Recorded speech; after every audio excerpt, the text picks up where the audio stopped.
Okay, so in my project here, to allow me to do this, I'm going to set up a new audio track, and it's basically going to be audio, but what we're looking for is a mic input now, and I actually have it in the spare mic. And we'll actually just check that just to be sure. There's my inputs, and spare is actually not correct. My mistake. I've actually plugged it into mic input 2, which actually is my DI. So I'll take that back. I'm going to do an input again. This time it's going to be DI. And the reason it's DI is because it's sort of multi-purpose. Okay, it could be the connector on the front of my audio interface, which is a high impedance direct in, or it could be the mic on the back. And, you know, I've just plugged it in with the mic right now. So it's set to mono and guitar bus, that is fine. And we're just going to go guitar. We'll just go guitar mic for the moment.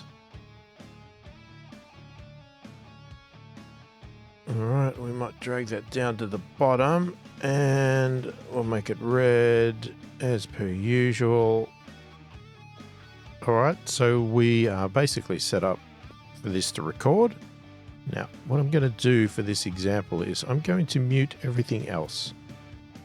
Now, the reason for that is because to allow me to show you mic placement, different sounds and things like that, I have recorded a loop into my looper pedal so that it can play basically as if I was playing, and I can move the mic around, change the mic, give you different sounds so you can hear what is going on. All right, so let's go over and do that now, and we'll try to hear what's happening. Okay, so when we're hooking up our microphone, well, I've got a microphone right here, and you'll see it's just got this spot on the back.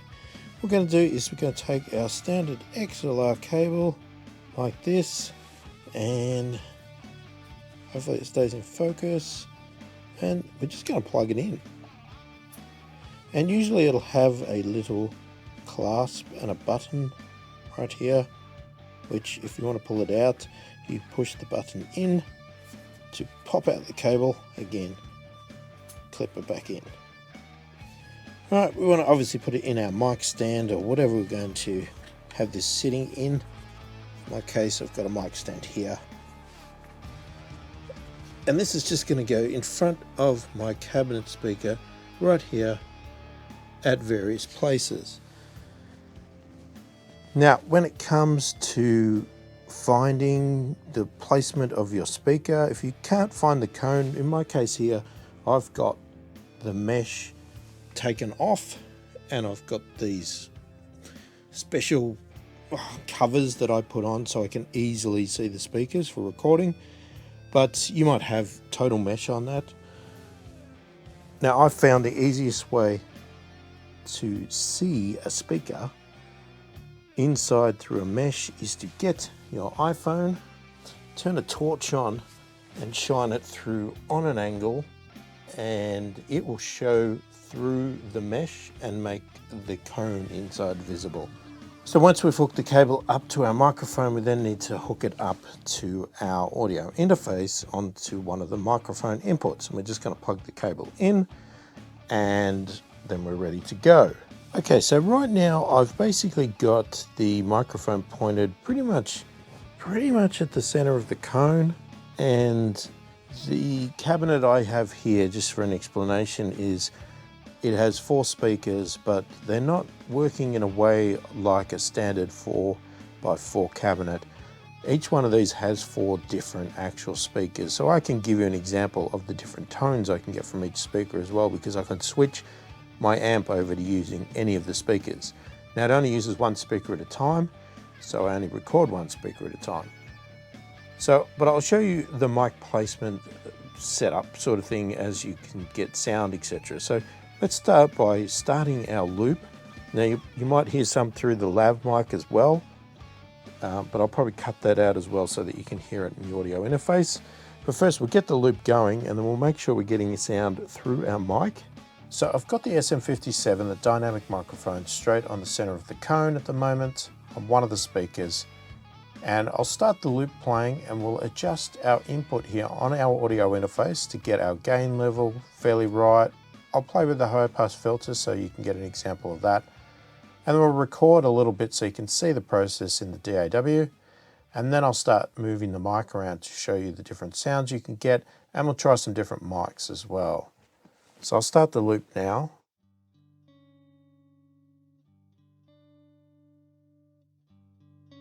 All right, so we'll turn the gain up because it's way too low.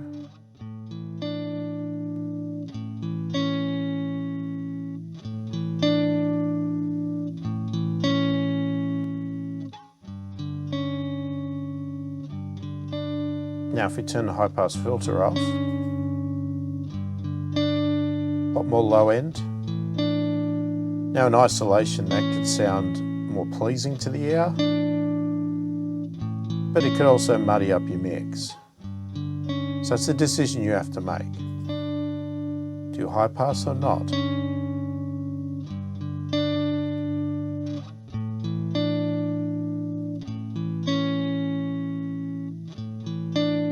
All right, then we go across to our DAW and we can just record.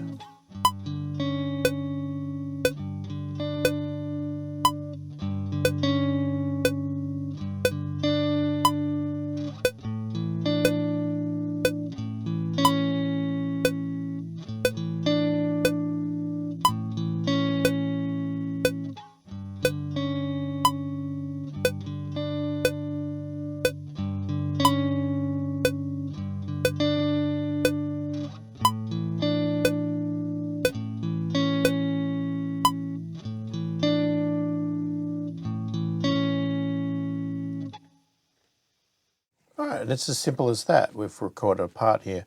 Now, I'm not recording it seriously because I'm actually happy with the ones I get from the Kemper, and I'm just showing you the process of using microphones and that. And if you prefer the sound of using microphones, then please go ahead and do that. But, you know, we have the technology these days, especially I do with the Kemper, that I don't need to if I don't want to have to do all of this process with setting the mic up. But anyway, that's just an example of recording. It's no different to recording anything else as long as you plug it into the appropriate port. And you will have noticed with this one here, we don't need the 48 volts because it's a dynamic microphone. It just does not require it and it works without 48 volts. Now what I'll do is I'll get the loop going and we'll move the microphone around to give you an example of some other placements and that sort of stuff.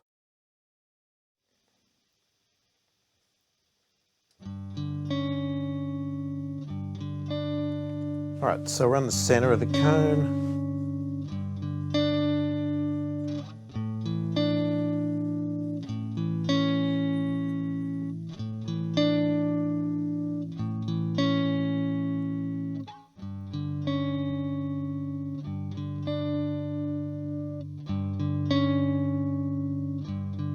So that's off to the edge. It's a bit darker now.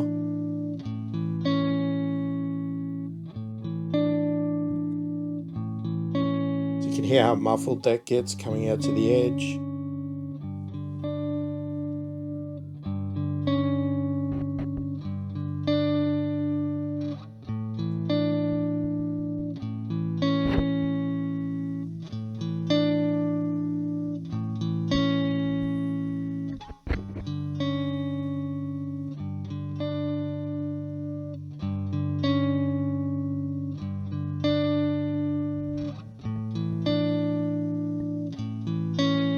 Now I'll actually pull it back.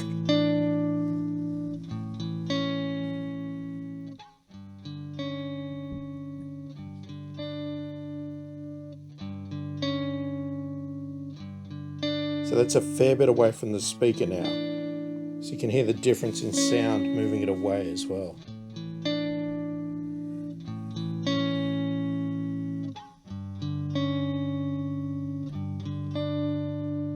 Now you might even want to tilt it on an angle.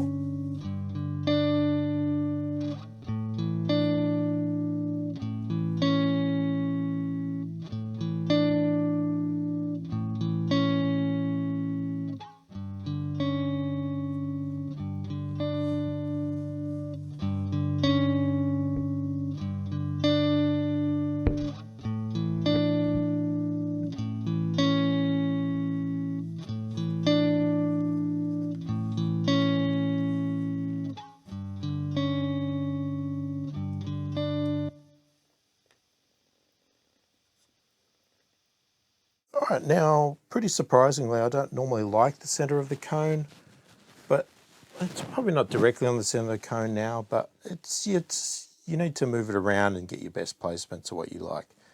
The center of the cone actually doesn't sound too bad with this because the type of sound that's coming out, the guitar amp sound, the brightness of the guitar that I'm going for does sort of suit it actually a little bit to be more on the brighter side than the duller side. That can be totally different when it comes to distorted guitars or something like that. Okay, so what I'm going to do now is I'm just going to move the mic around with a distorted guitar. This is a bit louder, and we'll see what sort of impact the mic movement has on this one.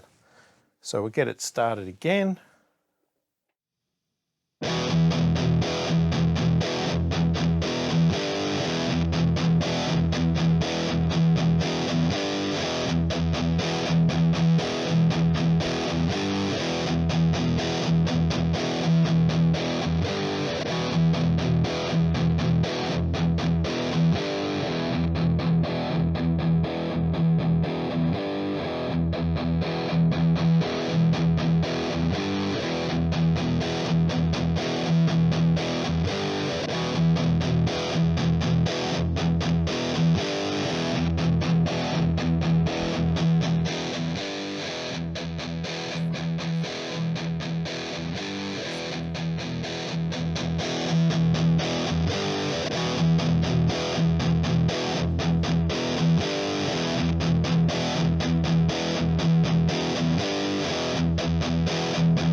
All right, so there you go. That's an example of distorted guitar and what the impact of the mic has on that one.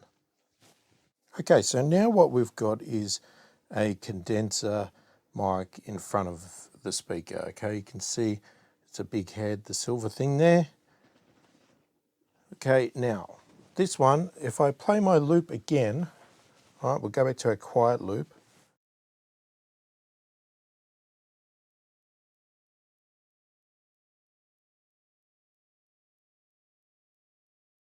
Okay, you'll see it's not coming up on this interface. And the reason for that is this one requires 48 volts.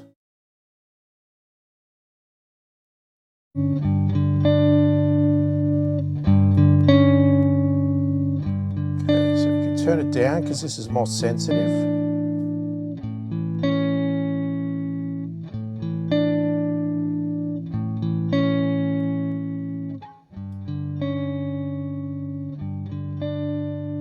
Turn the high pass off.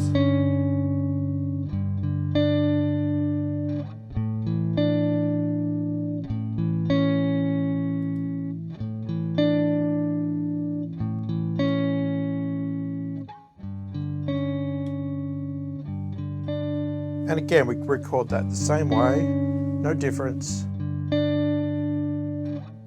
But again, I'll move the mic around and show you the differences.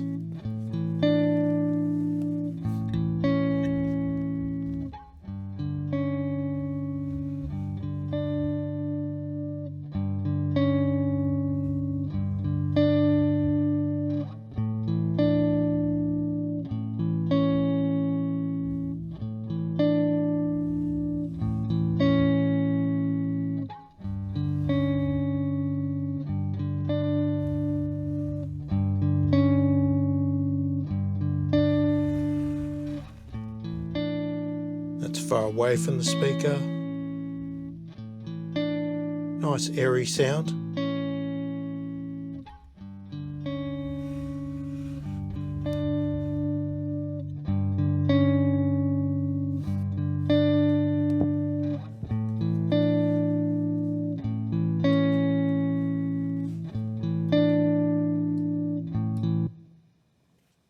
So this one seems to appear to get impacted by proximity effect a bit more. The bass is a bit more pronounced, and you can hear it sounds a bit more crisper and cleaner as you pull it away.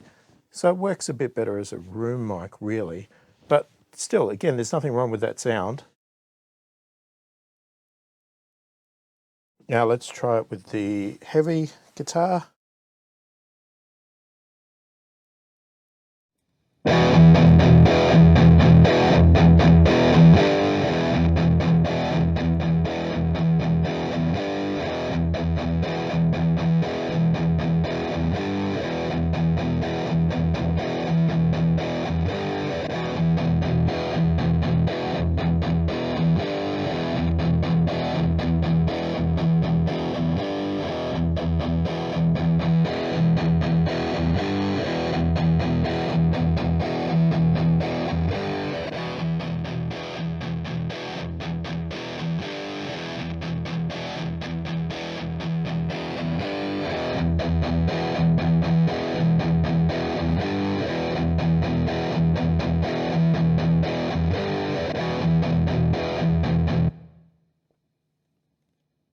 All right, so now we've got a different sounding mic again. This one is a ribbon mic, but it's a figure of 8 too, so it's going to pick up a lot of back noise and things like that. So it's probably not ideal for this situation, but it's an example anyway, just to show you. So this one here, I don't have the 48 volts on, and we'll see, because ribbon mics can sometimes blow up if you put the wrong one on. So we'll go back to our quiet part, and I'll just turn the gain down first.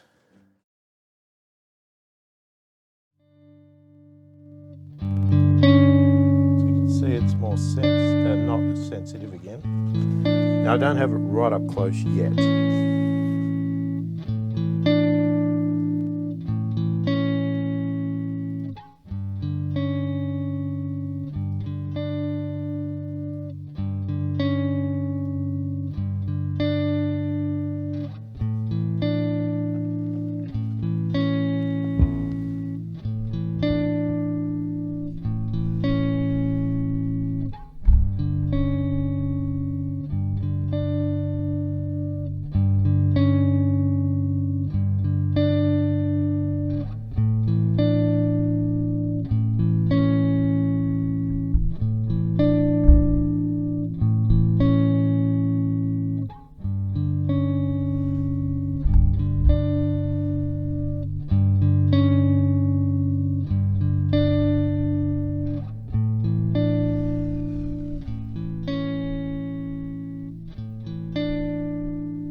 So it's again a bit of a darker, mellower tone.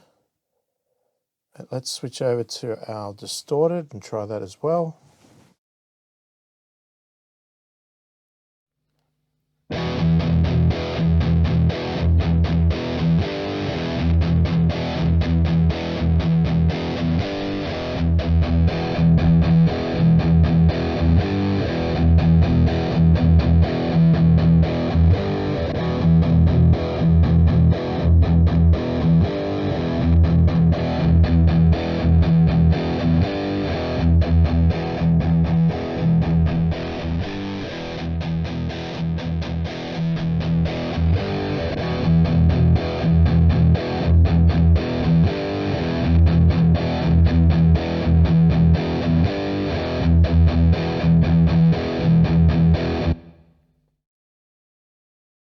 So you can hear how much low end sort of thump that has now with this microphone. So it's a great one to add to one of the other microphones.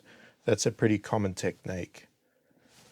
Now, to give you an example of what a dual mic sort of approach would be, I have an SM57 dynamic with a ribbon mic. I've just put it on this contraption here. It's not perfect, but it gives you a rough idea anyway, and it can mount 2 mics, and you can sort of see, hopefully, how it's sitting on the one stand. And I'd obviously point that in the right place. Now I'm sort of, the SM57, I'm going for the clarity and crispness, and the ribbon is sort of going for the bass end element. We're going to sort of blend the two together, and we record them one on each track, so we can get 2 tracks recorded together.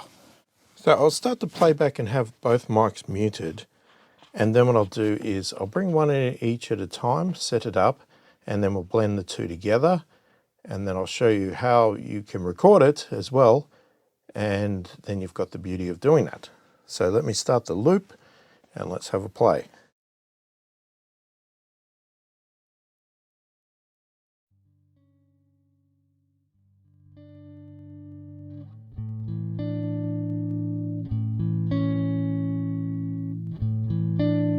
So that's our ribbon mic.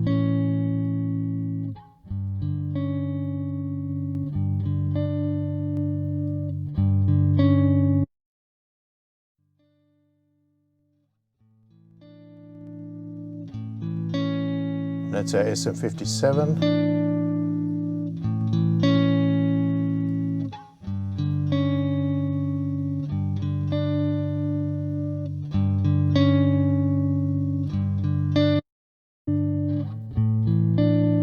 how dark and muffled that is, how crisp and clean that is.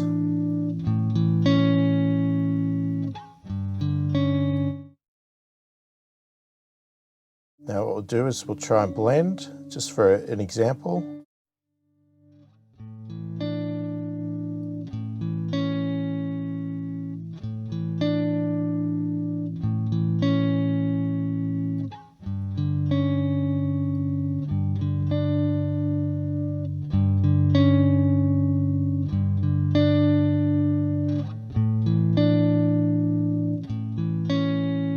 See how thin that sounds?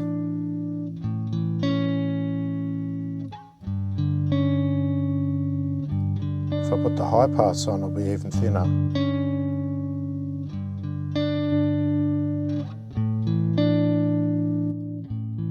But how muffled that is by itself.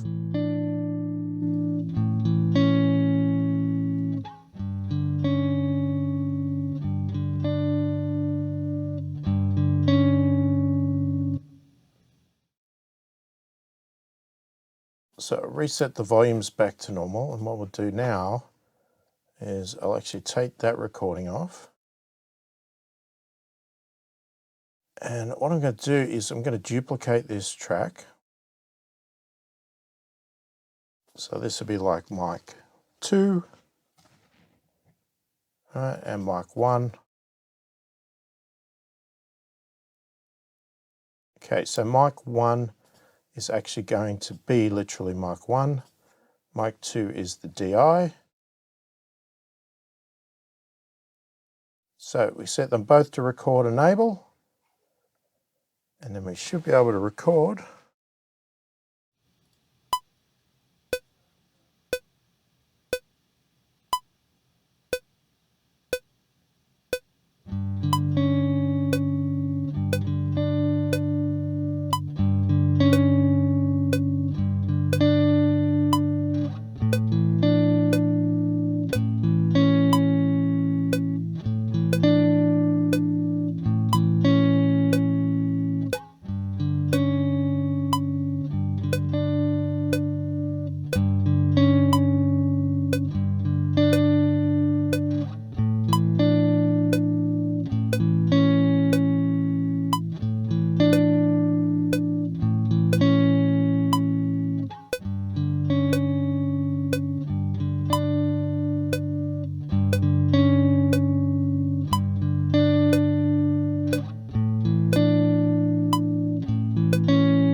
Okay, so that's our recording there.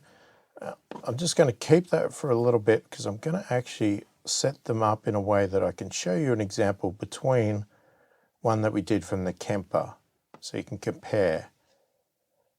But what I also do now is that what we have the ability to do now is that we could blend this in our software itself.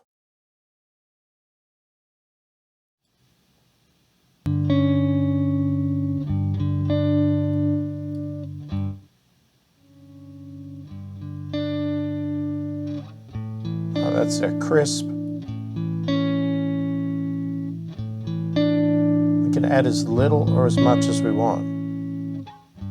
If we just want a hint of it,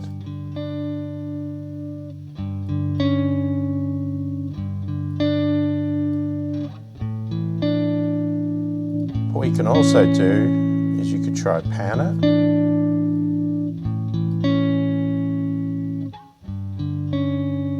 Get a stereo effect.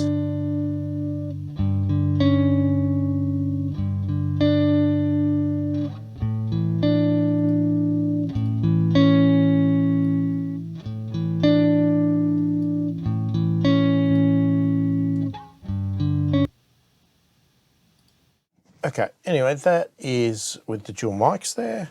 So, perfect example of that. And I won't record this, but as an example, what we can do is the same thing with the heavy guitar. So if I just mute both of those, and I know it's going to be louder, so let's turn the gain control down.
So you can hear the big difference that makes to this guitar. It gives it that real thump low end to a somewhat sort of finished sort of sound.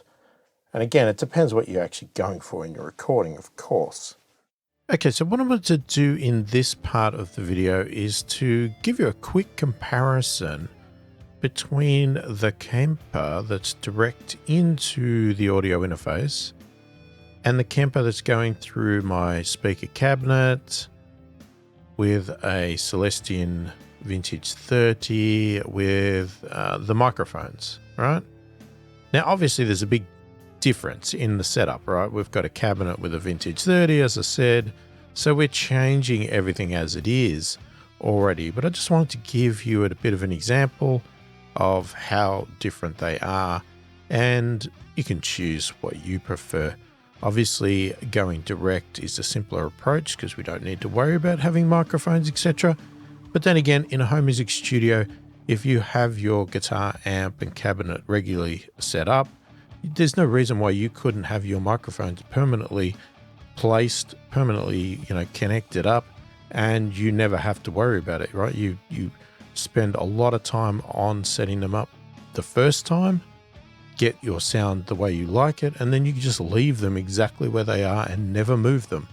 And then you can just come in and record at will, right? And it's all going to depend on your setup, because if you've got a real amp, it's most likely not going to have a connection on it to go direct into your audio interface. So miking up your cabinet is your only option. Okay, so there's not necessarily a right or wrong way to do this. It is what suits what you have and what you like the sound of. So you pick which is the most appropriate to you and the one that you like and the one that you are happy to set up, and you go with it, okay? I'm just giving you a guide to each of the approaches that you could use, and you implement the one that's suited for you. But as I said, let's do a quick example. Now, they're not exactly in time with each other, so ignore that factor. But let's just play through it, okay? I've tried to level match as much as possible. We'll just go with the one mic approach at the moment. And then what I'll do is I'll level match the two mic, and then we'll compare that to the Kemper as well. But just keep in mind, they are two totally different sort of things. So they're both using the same identical guitar. They're both using a Telecaster. They're both using the same Kemper, right? They're plugged into the Kemper. They're both using the same amp in the Kemper. The difference is, as I said, one is going to the direct out to the audio interface. So in theory there, what the difference is that the Kemper is doing the cabinet modeling and all that sort of stuff. The mic'd approach is obviously going from the Kemper to a speaker cabinet. So the cabinet modeling should be bypassed, and there's a microphone on there as well. So they're the differences, right? But the amp, the guitar, everything is identical. No difference there whatsoever. So we are really just talking about difference in cabinet, like emulated cabinet to real microphone. So here is the Kemper Direct.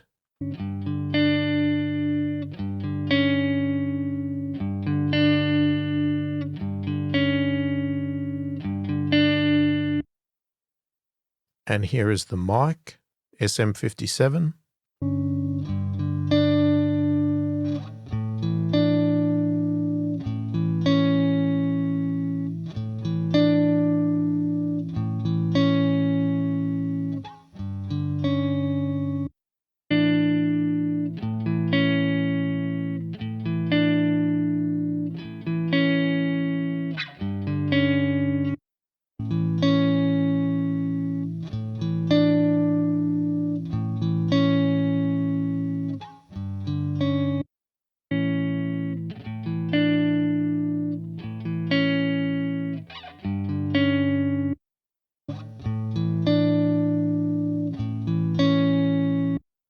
So very interesting that the speaker cabinet with the microphone is very much darker, mellower sound. The Kemper itself is very high-end, crisp, a lot of clarity. Probably suits this guitar better, to be honest. But then again, if I was doing heavy, distorted guitar, the cabinet may suit better. But again, I would probably change amps on the Kemper to suit anyway. So, it's not, to me, it's not an argument. It is what works for you and what you like, okay? Because you can make the Kemper direct into the audio interface sound any way you like. You can't necessarily make the speaker cabinet microphone sound any way you like, but if you are still using a Kemper into that cabinet, you can still make the Kemper sound anything you like. If you've got one physical amp, you can only do so much with changing that, but I'm assuming you're happy with it. That's why you own it and bought it. Now, I'll blend the two mics together and try and get a similar volume, and we'll compare those, but it's not going to be any brighter, that's for sure, because the second mic is a dark mic. Okay, so let's switch between the two now. So start with the Kemper again, direct.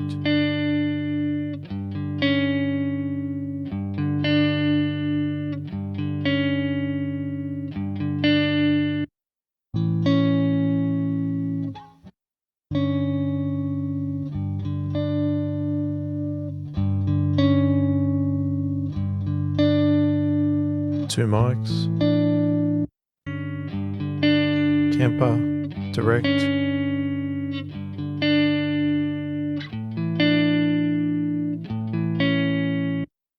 Kemper with the mics.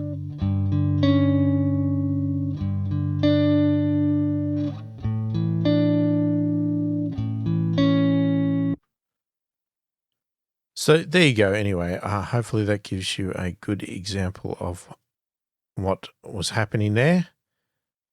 Now, lastly, what I wanted to do is, as I stated in the video offline, with the lights off and everything else, I recorded my guitar parts, excluding these mics. So if we ignore these mics here, they will disappear. I've recorded these three parts. One is the one with all of the reverb delay effects. And then we had two that are set for clean, one with my PRS and one with my Telecaster. And I just need to change the panning back on this one here to the right. So we have our one with effects is just set to stereo, right? So just full stereo width. And then I've got one clean to the left, one clean fully to the right, and sort of balance match to get this back to where it was as much as I can, right? This is not mixed. It's just a bit of an example. Yeah, let's do it properly. So this is sort of where I roughed the sound in that I was sort of going for at the moment. So I'll play through this entire thing just so you can hear where the song is at right at this stage of the video. Keeping in mind that I did skip a couple of chapters. So if you've watched this in order, this came after the drums, not, through the bass, etc. Let's play through it, and I'll just let you hear through where I am at with the song now from start to finish, the progress we've made, and where we're sitting.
Okay, so now that you've seen my process and what I've done with my recordings and everything there, hopefully that's giving you enough insight to get you going. So grab the worksheet, write down all the parts that you are going to be creating and keep track of your status, where you've completed parts, where you still need to do them, etc. as you go. If you do have any questions about this process and recording electric guitar, please feel free to put it in the comments. Hopefully this video has been helpful. I thank you for watching, and I will catch you in the next one.